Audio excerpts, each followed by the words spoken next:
Cet épisode vous est présenté en partenariat avec Nuvei.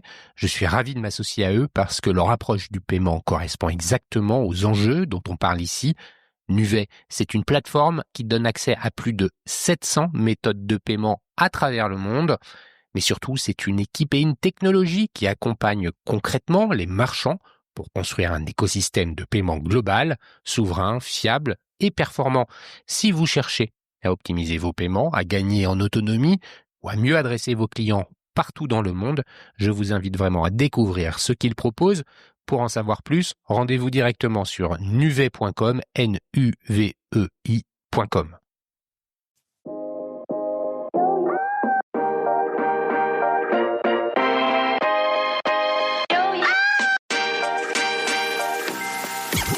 Bonjour et bienvenue dans la revue de presse hebdo et audio du secteur retail e-commerce en France, proposée par les Digital Doers. Nous sommes le 10 juillet et après le résumé de l'actualité, je vous propose 3 articles. Cette semaine, l'actualité commençant à se faire un peu plus estivale. Comment l'IA façonne le nouveau visage de la seconde main, à lire sur Fashion United. Hypercroissance, les leçons de Kabaya pour absorber la demande, à découvrir sur République Retail. Et enfin, Castorama s'installe sur Amazon, à lire sur e-commerce mag. Je vous le rappelle, sur le site lesdigitaldoers.com, vous avez accès à une revue de presse éditée sur LinkedIn et qui rassemble les articles publiés dans la semaine sur les sites de news de notre écosystème. Vous pouvez vous y abonner pour recevoir chaque vendredi un digest de l'actualité dans votre boîte email. Enfin, cette semaine, dans l'épisode 266, je reçois Mathieu Dalmet, agronome et porte-parole d'Inside Track. Depuis plusieurs semaines, leur rapport sur les effets de la guerre des prix dans la grande distribution suscite de nombreux débats. Pendant près d'une heure, nous revenons sur leur diagnostic, les mécanismes qu'ils décrivent et les solutions qu'ils proposent. Une conversation qui interroge la façon dont se construit le prix de notre alimentation et les conséquences que cela peut avoir sur l'ensemble de la filière. D'ici là, je vous souhaite une bonne écoute, évidemment, toujours sans coupure. En synthèse de l'actu, cette semaine, on peut retenir des différents articles sélectionnés que les frontières entre les métiers continuent de s'estomper. Marketing, logistique, e-commerce ou relations clients sont de plus en plus étroitement liés. Les décisions prises dans une fonction produisent désormais des effets bien au-delà de son seul périmètre. Kabaya en apporte une illustration particulièrement concrète. Lorsque l'entreprise enregistrait une croissance supérieure à 100% par an, les prévisions perdaient rapidement leur utilité. Les décisions marketing ont dû être rapprochées des capacités de production, des approvisionnements, des entrepôts et de la logistique. Une campagne d'acquisition n'a de valeur que si les commandes peuvent être préparées et livrées dans de bonnes conditions. L'intelligence artificielle intervient ici pour simuler différents scénarios, mais les arbitrages restent bien humains. Cette coordination ne concerne pas seulement l'organisation interne des entreprises, elle se retrouve aussi dans la manière dont les enseignes construisent désormais leurs parcours commerciaux. Castorama ouvre une nouvelle boutique officielle sur Amazon 2 ans après avoir lancé sa propre marketplace. L'enseigne fait le choix d'être présente là où ses clients achètent déjà. Amazon poursuit la même logique avec Alexa Plus, capable d'accompagner une conversation jusqu'à l'achat d'un billet de spectacle ou d'une pizza sans quitter l'interface. Recherche, publicité et transactions s'enchaînent progressivement au sein d'une même expérience. Réunis cette semaine par l'Alliance du commerce, Google, les Galeries Lafayette et SMCP ont partagé leur vision des transformations en cours. Au-delà des nouveaux usages de la recherche, les échanges montrent que la qualité des données produites, des contenus et des informations mises à disposition des clients devient un facteur déterminant, aussi bien pour être visible dans les nouveaux moteurs de recherche que pour améliorer l'efficacité opérationnelle des enseignes. Ces évolutions n'effacent pas une réalité plus immédiate. Les consommateurs restent très attentifs à la qualité de l'expérience qui leur est proposée. L'observatoire publié par Notify montre que les consommateurs portent de moins en moins les sollicitations excessives. 3/4 d'entre eux déclarent avoir déjà renoncé à un achat ou envisagé de le faire parce qu'une marque communiquait trop. Une personnalisation jugée trop précise suscite également davantage de méfiance que d'adhésion. L'étude Opinionware réalisée pour GLS aboutit à un constat comparable sur la livraison. Les frais de port conduisent 84% des consommateurs à abandonner une commande et 90% déclarent avoir déjà rencontré un incident lors de la réception d'un colis. La livraison participe désormais pleinement à l'expérience que les clients retiennent d'une enseigne. Enfin, 2 articles complètent ce panorama. L'un montre que le développement de la seconde main dépend désormais autant de la capacité à structurer les données, authentifier les produits et organiser les flux de l'intérêt des consommateurs pour ce marché. L'autre rappelle que les discussions engagées autour de la vente de Marionnaud, que la distribution spécialisée poursuit sa recomposition. Finalement, cette semaine parle moins de nouveaux outils que de la manière dont les entreprises les intègrent à leur fonctionnement quotidien. Les transformations les plus visibles ne tiennent pas seulement aux technologies disponibles, mais à la façon dont elles s'intègrent progressivement dans l'organisation, les parcours d'achat et la relation client.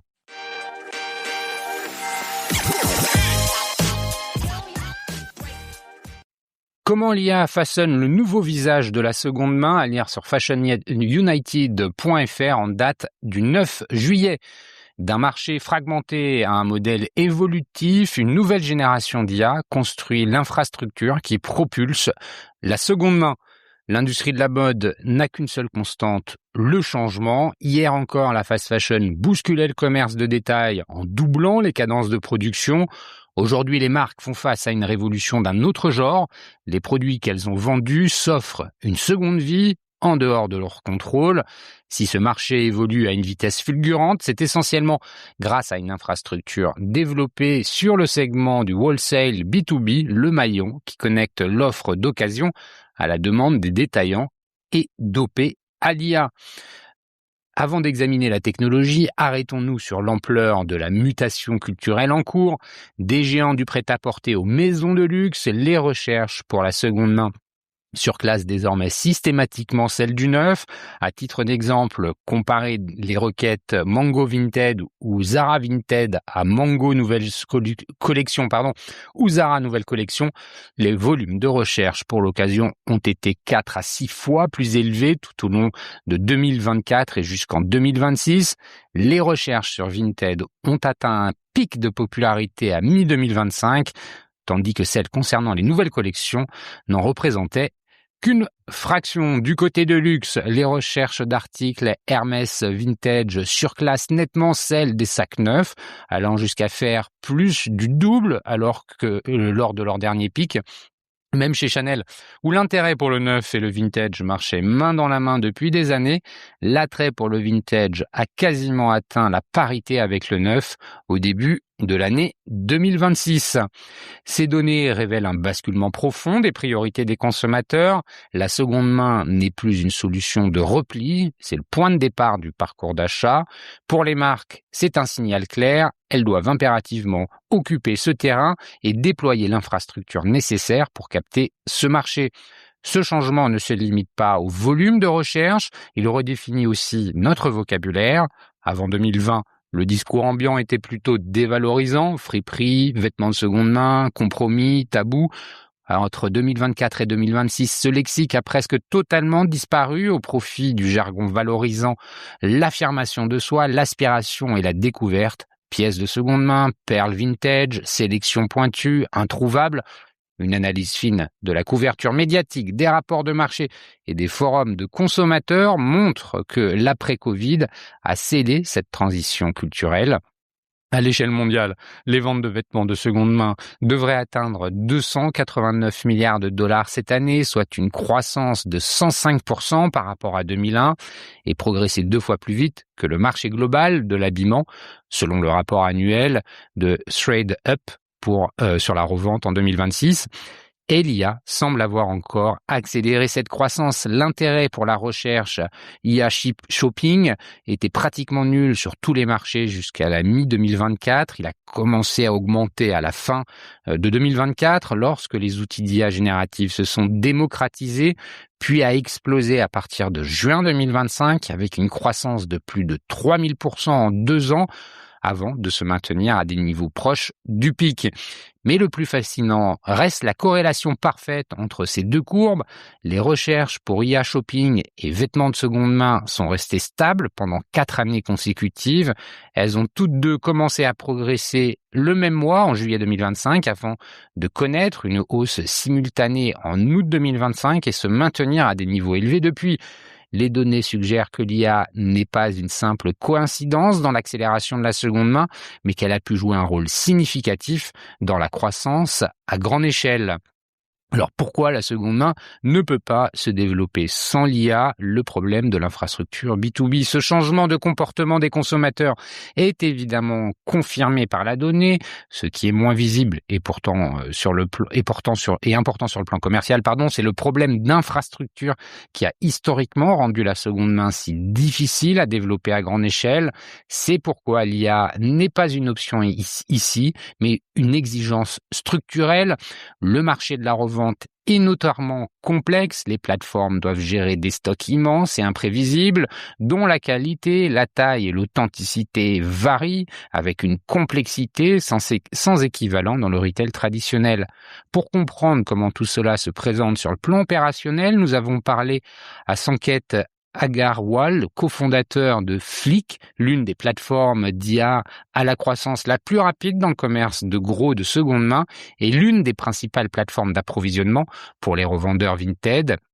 Il m'a aidé à comprendre précisément pourquoi la couche B2B de ce marché nécessitait une refonte technologique fondamentale. Le problème principal, comme l'explique Sanket, est une question d'échelle. Dans le retail classique, les magasins ont généralement quelques références définies, mais dans la seconde main, il y a une si grande variété d'époques, de marques, de styles et d'usures que cela conduit à des millions, voire des milliards de références. Chaque pièce est essentiellement unique, même s'il s'agit de la même référence de marque. Et c'est cette unicité qui rend chaque article si difficile à catégoriser, à tarifer et à associer à un acheteur.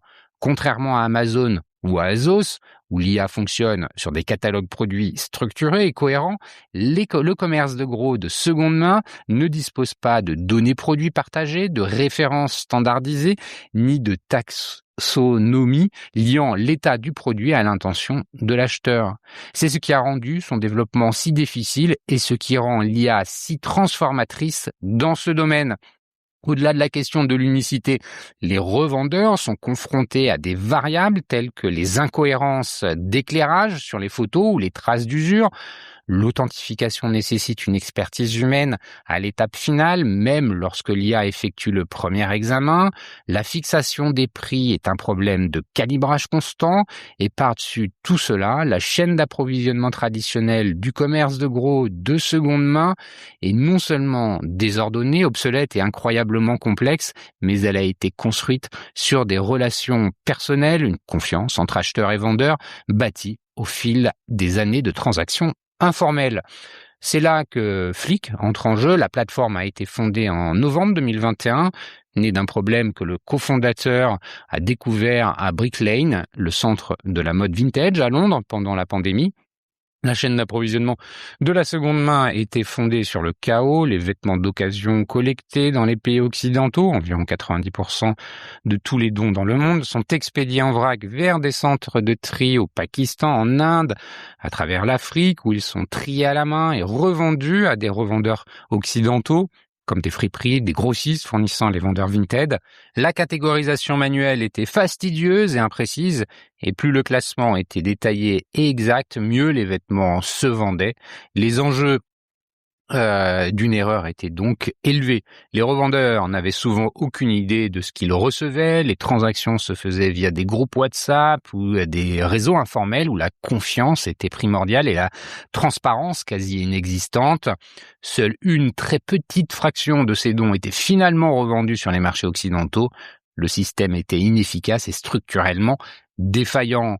Comme l'a mentionné Abby dans une interview pour The Industry Fashion, la plateforme a été conçue pour travailler directement avec ses fournisseurs wholesale en répertoriant, catégorisant, tarifant et vendant les stocks via le système propre de Flick. Un revendeur à Londres, Paris ou New York peut parcourir des lots sélectionnés ou choisir des articles à la main par appel vidéo et passer une commande. Cette commande passe par l'un des centres de contrôle qualité de Flic où les articles sont vérifiés pour leur qualité et leur authenticité avant d'être expédiés à l'acheteur. Mais alors, comment l'IA se matérialise-t-elle sur Flic ? Flic a entièrement repensé l'expérience d'approvisionnement. Chez Flic, nous avons dû réimaginer toute notre expérience de recherche et de découverte qui est désormais pilotée par une technologie de recherche axée sur l'IA. Nous utilisons les embedded clips pour définir les propriétés sémantiques de la mode telles que l'embellishments ou les mushroom prints, une tâche beaucoup plus difficile pour les modèles pré-LLM. Un acheteur peut désormais effectuer une recherche par ambiance, style ou référence esthétique plutôt que par spécification de produit, la manière dont les gens pensent réellement à la seconde main. De plus, la plateforme fournit une estimation de prix, gère les transactions, rationalise la chaîne d'approvisionnement, gère les remboursements et instaure la confiance des deux côtés. Les résultats commerciaux sont visibles.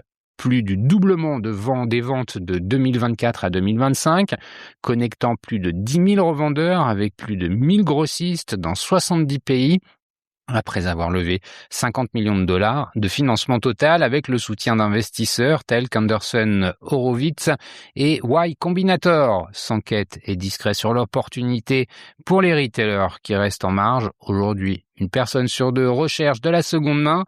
C'est bon pour l'environnement et bon pour les affaires. Nous voyons déjà les clients de Flic vendre des vêtements de seconde main et neufs côte à côte.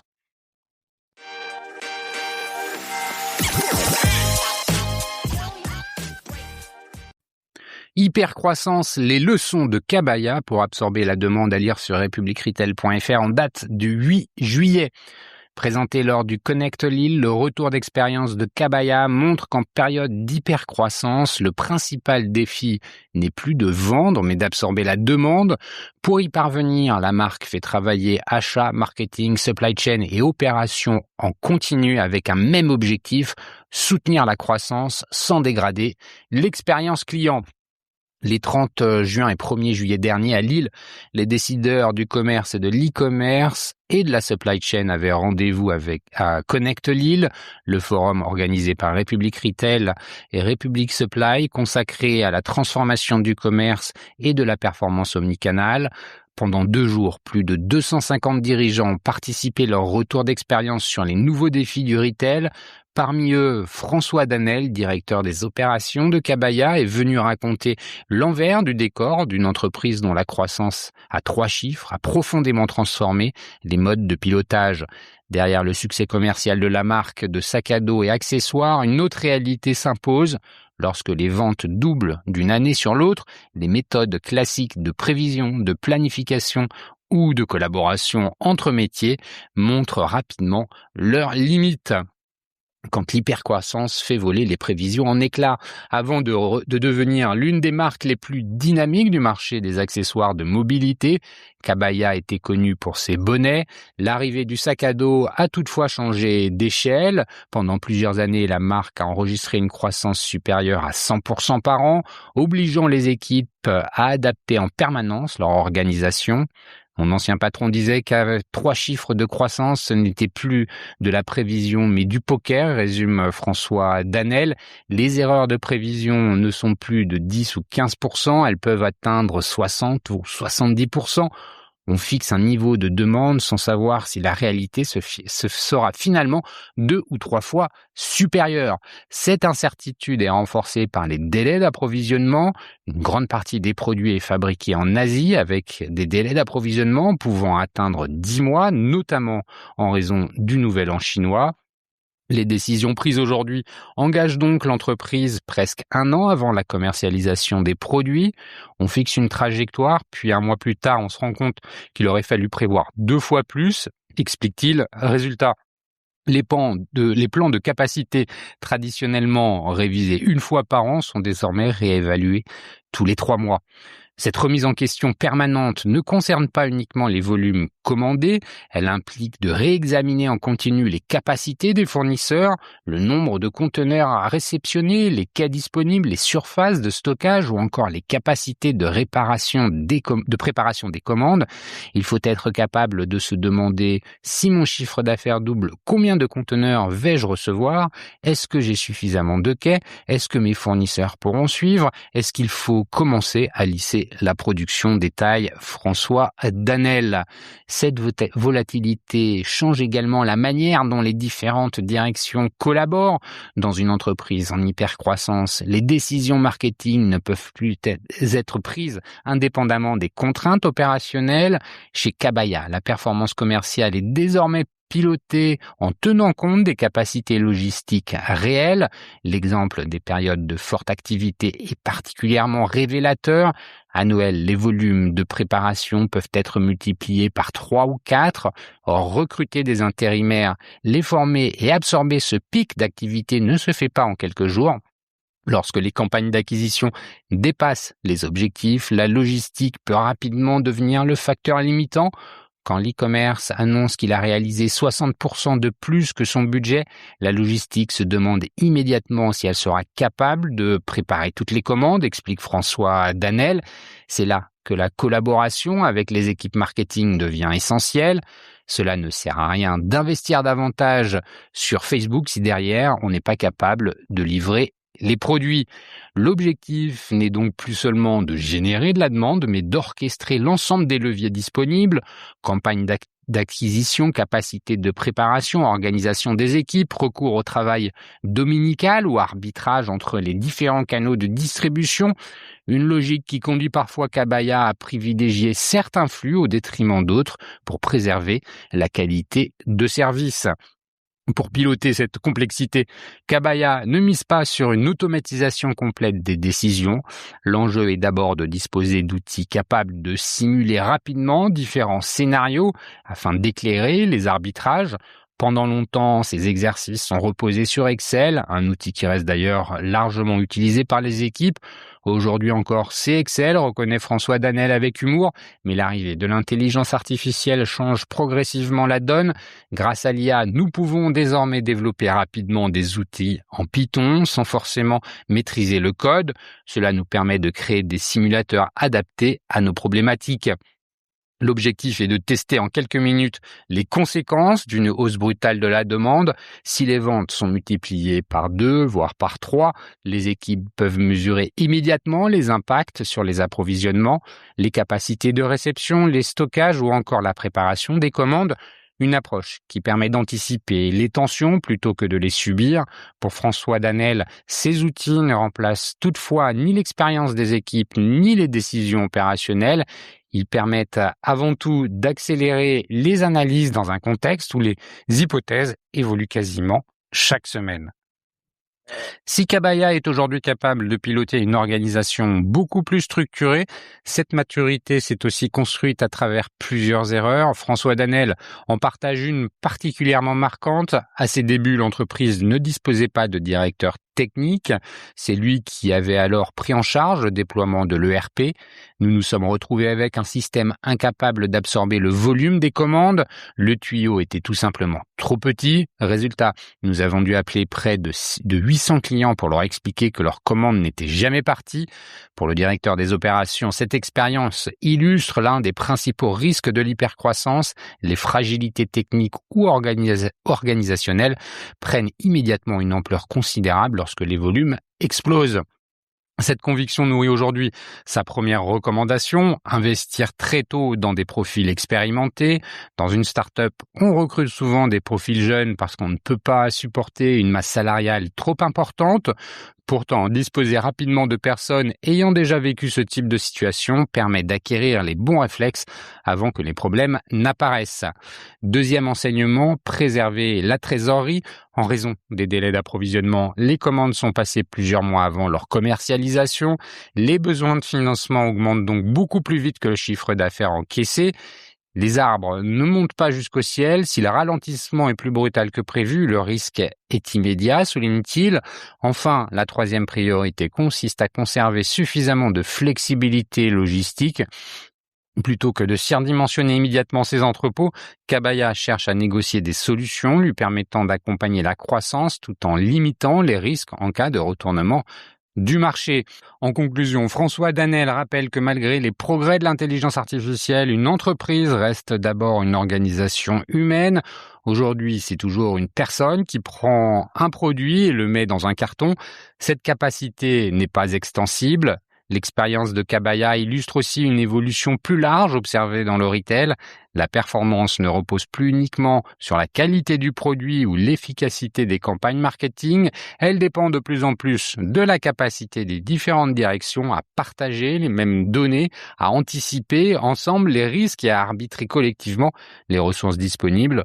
Dans ce contexte où les cycles s'accélèrent et où les pics de demande deviennent plus imprévisibles, cette orchestration des métiers pourrait bien constituer l'un des principaux avantages concurrentiels des enseignes de demain.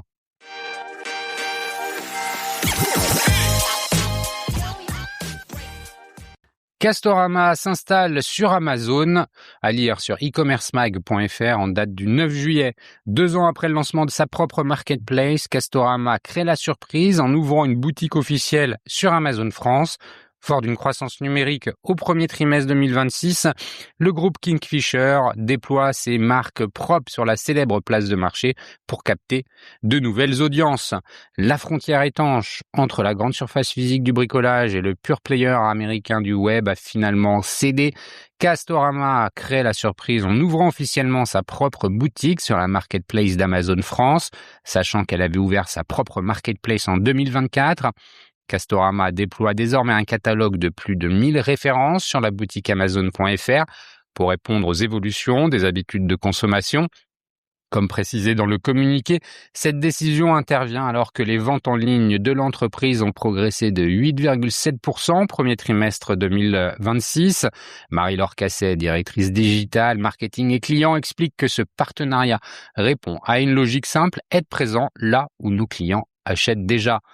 Qualité et logistique du service logistique au service du bricolage. L'offre se concentre sur les piliers du groupe Kingfisher, allant de l'outillage de précision à la décoration d'intérieur. Les clients ont désormais accès aux gammes Erbauer et Magnusson, dont les outils à main sont garantis à vie, ainsi qu'aux solutions McAllister et Good Home. Pour Fabien Ponce, directeur de la marketplace Amazon.fr, cette collaboration permet aux utilisateurs de bénéficier de marques reconnues pour leur qualité, tout en profitant de l'infrastructure de livraison rapide du géant du e-commerce partout en France. L'accélération d'un modèle hybride avec une pénétration digitale qui atteint désormais 10% de son activité globale. L'enseigne aux 93 magasins en France multiplie les initiatives technologiques. Cette nouvelle étape complète un dispositif comprenant le conseiller virtuel Hello Casto et diverses solutions liées à l'intelligence artificielle. L'objectif est de garantir une expérience fluide, que l'achat soit un besoin immédiat livré dès le lendemain ou un projet de rénovation planifié de longue date en pointe-vente physique.